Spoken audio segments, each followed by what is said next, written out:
Mi-cellule, mi-atelier, bienvenue dans l'univers d'une mère supérieure pas comme les autres. Car avant de fonder le couvent de Gradac, la sœur Efimia a mené une vie d'artiste dans la société civile. Je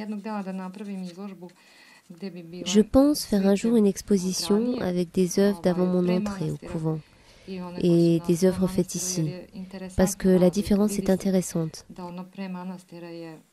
Dans mes œuvres d'avant, on voit que je cherche des réponses, alors qu'ici, je vis tranquillement la vie. Il y a une vingtaine d'années, c'est ici qu'elle a trouvé des réponses à ces questions.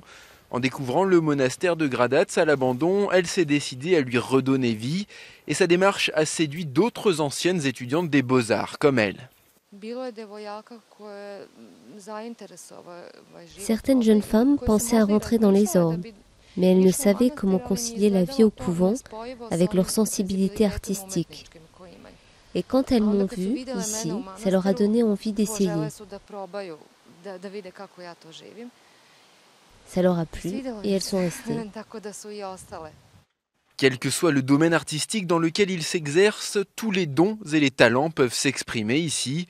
Sœur Magdalena, elle, excelle dans la peinture d'icônes religieuses et elle ne se lasse pas de ses œuvres pieuses. Plus on peint des icônes, plus elles semblent insaisissables.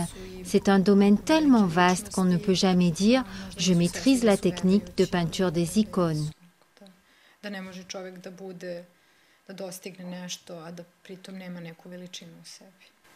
Péché de modestie, peut-être, car les icônes peintes au couvent connaissent un franc succès en Serbie et ailleurs.